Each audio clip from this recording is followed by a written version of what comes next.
Baik, di kabar petang pemirsa, kurang dari sebulan perhelatan pemilihan umum 2024 akan digelar. Sejumlah lembaga survei seakan berlomba merilis elektabilitas calon presiden dan wakil presiden. Dari sejumlah lembaga survei itu, Capres-Cawapres Prabowo Subianto, Gibran Rakabuming Raka makin kokoh di puncak. Sedangkan pasangan nomor urut 1 Anies Baswedan dan Muhaimin Iskandar serta pasangan nomor urut 3 Ganjar Pranowo Mahfud MD saling selip berebut tiket ke putaran kedua.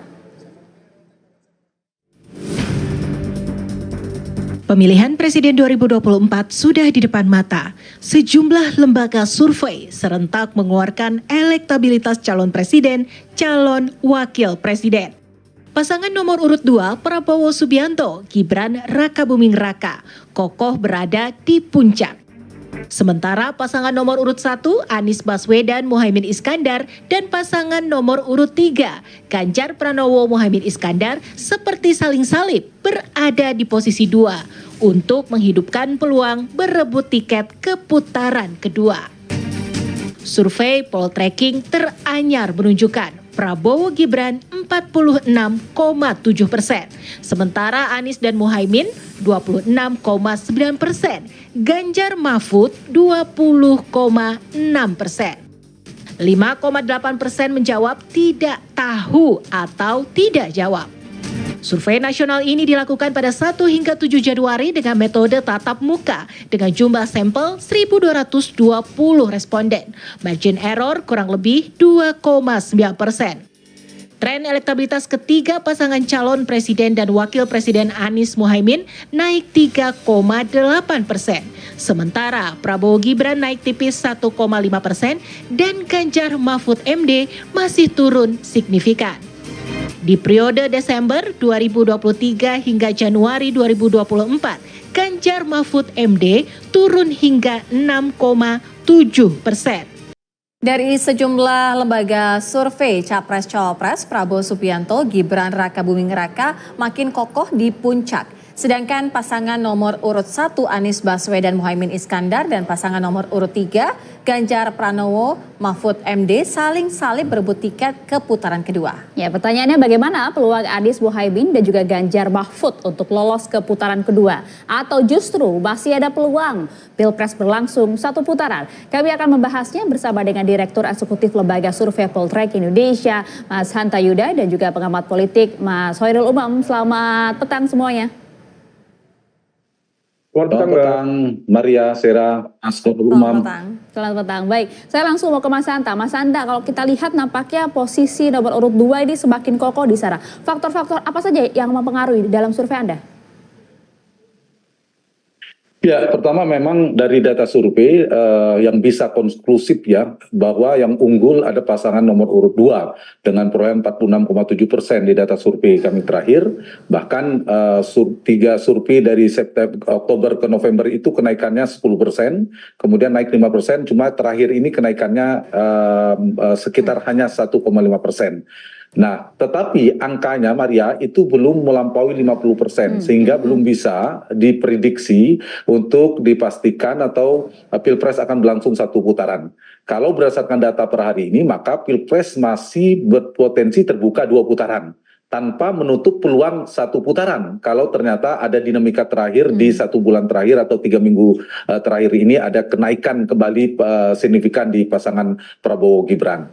Nah, kalau kita lihat dari data ini apakah menjadi 1, 2 atau 2 putaran, menurut saya ada 3 variabel penting. 1, mari kita cermati tingkat kepuasan atau approval rating Jokowi kepada Pak Jokowi.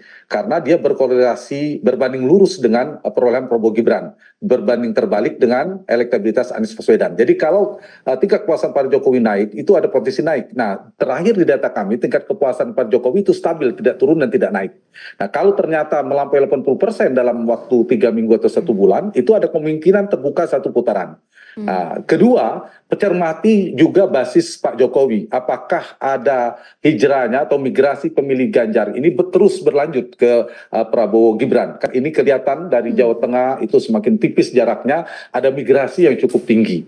Nah, itu yang harus dicermati Prabowo versus Ganjar, pasangan di basis Jokowi. Yang ketiga, mari cermati basis Prabowo. Apakah Prabowo berhasil mampu menahan laju penggerusan oleh Anies Baswedan? Jadi beberapa basis pemilih Prabowo misalnya tetap setia pada Prabowo, tidak bergeser pada Anies, atau bahkan bisa mengambil kembali kepada Prabowo, itu ada potensi satu putaran. Jadi bergantung pada tiga performa atau tiga gambaran ini, tiga data ini menjadi satu atau dua putaran. Nah, Maria, kalau Pilpres ternyata dalam satu putaran, kita sudah bisa memprediksi dari data yang ada, yang paling berpotensi menang kalau Pilpres satu putaran adalah pasangan Prabowo Gibran, karena dia yang paling mendekati, karena kurang dari 4%, lebih kurang untuk melampaui 50% plus 1 itu, ditambah tersebar di 20 lebih dari sejumlah provinsi di Indonesia, minimal memperoleh 20%.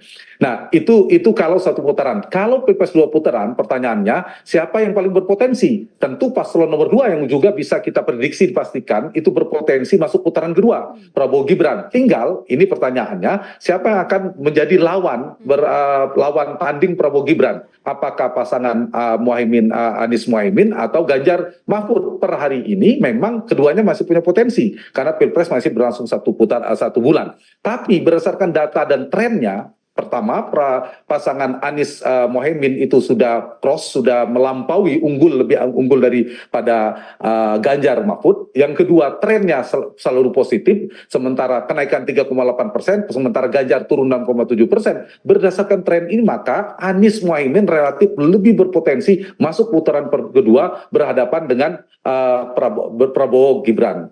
Ini yang saya kira bergantung pada kinerja beberapa variabel tadi. Satu, kalau Prabowo Gibran, sedikit lagi, kalau Prabowo Gibran ingin menjadikan satu putaran, maka tiga, kinerja Jokowi. Bagaimana kinerja Jokowi meningkatkan tingkat kepuasan pada publik. Yang kedua, kinerja elektoral Prabowo untuk mempertahankan basis-basis masanya. Yang ketiga, kinerja elektoralnya Gibran untuk terus menggerus basisnya Ganjar Pranowo.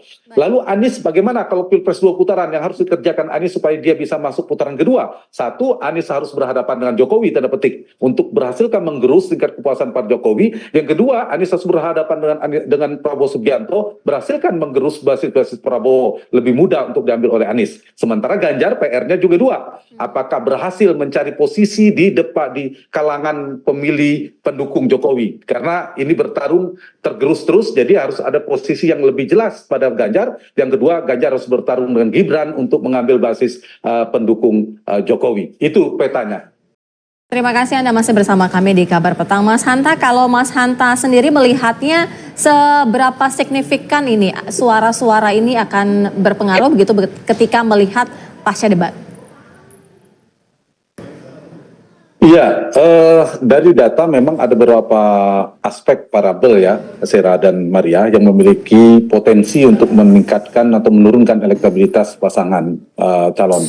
Nah, misalnya kita bicara debat, di survei yang barusan kami rilis sekitar 101 slide itu sebenarnya sudah mengukur efek debat, sosialisasi dan sebagainya.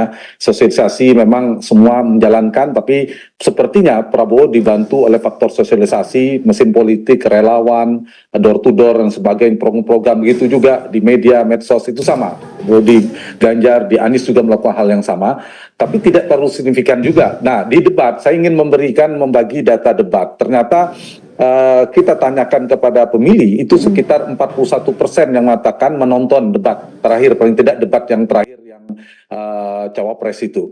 Dari yang 41% itu hanya menonton sebagian 36%, kemudian dia menonton bagian awal saja 21,4%. Nah, ini penting, yang menonton seluruh sesi itu hanya 29,4% dari 40% tadi.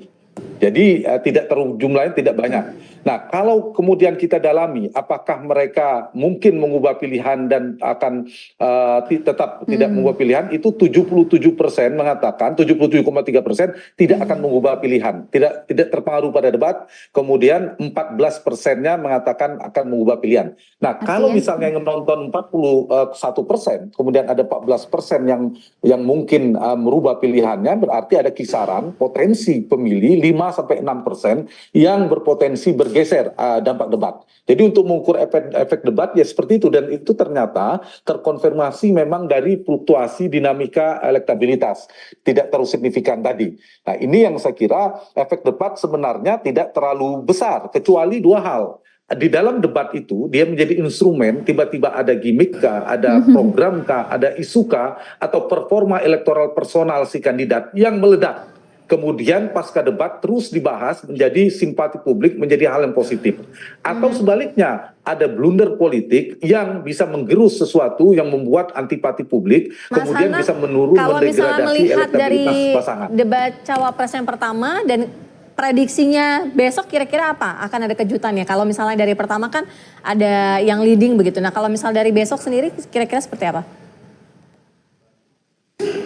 Ya, kalau besok memang yang menarik memang ke cawapres ya, yang kedua isunya berbeda. Dan saya kira ini juga penting, ibarat permainan sepak bola. Saya ingin masuk ke sebelum ke jawaban pertanyaan itu. Permainan sepak bola ini kan udah menit-menit terakhir. Di menit-menit terakhir, posisi elektoralnya sekarang, skornya yang tertinggi, kalau imbang kan semua bermain hati-hati semua. Semua defensif. Tapi kalau posisi hari ini, paslon nomor 2 itu berada di atas angin, skornya masih tinggi, maka kemungkinan lebih defensif mestinya. Tapi bisa juga seperti tadi Mas Umam katakan untuk lebih ofensif untuk mendapatkan skor lebih tinggi. Tapi kalau tidak berhati-hati bisa blunder juga, bisa menurunkan. Jadi dengan waktu yang singkat ini, yang tertinggal seperti Anies Baswedan dan Ganjar, terutama Anies yang mengusung perubahan, dugaan saya Muhaimin Iskandar yang kesannya di debat sebelumnya dia lebih diserang oleh Gibran, mungkin ingin membalik sebaliknya, akan melakukan tanda petik serangan karena berbagai macam pertimbangan ya, pertimbangan karena paslon nomor 2 elektabilitasnya masih tinggi, paling tinggi, kedua bagian dari persepsi publik incumbent, ada Jokowi di sana, kemudian ketiga selain mengejar ketertinggalan tadi, tanda petik membalas posisi yang kemarin dalam persepsi publik, nah mungkin lebih menyerang ya, tidak seperti kemarin, dan performa Gibran ternyata relatif positif. Nah, dugaan saya terutama Muhaimin Iskandar akan lebih menyerang seperti Anies Baswedan. Tapi jangan lupa, debat itu bukan dinilai oleh juri, yang siapa pemenangnya, kemudian dia di aspek apa, menang juri, bukan sekedar menang-menangan, tapi debat itu adalah memenangkan hati rakyat, memenangkan hati pemilih, siapa yang simpati pemilih, bukan sekedar dikesankan menang debat. Jadi harus ada kultur budaya timur orang Indonesia juga harus dipertimbangkan. Kalau menyerang harus menyerang yang terukur, bisa menaikkan elektabilitas, jangan sampai sebaliknya membuat antipati. Begitu juga yang merespon Prabowo Gibran yang sedang di atas. Bagaimana jangan tidak reaksioner? Kalau kemudian reaksioner bisa jadi menimbulkan antipati atau blunder politik. Jadi antisipasi aja, jangan ada blunder, munculkan faktor yang positif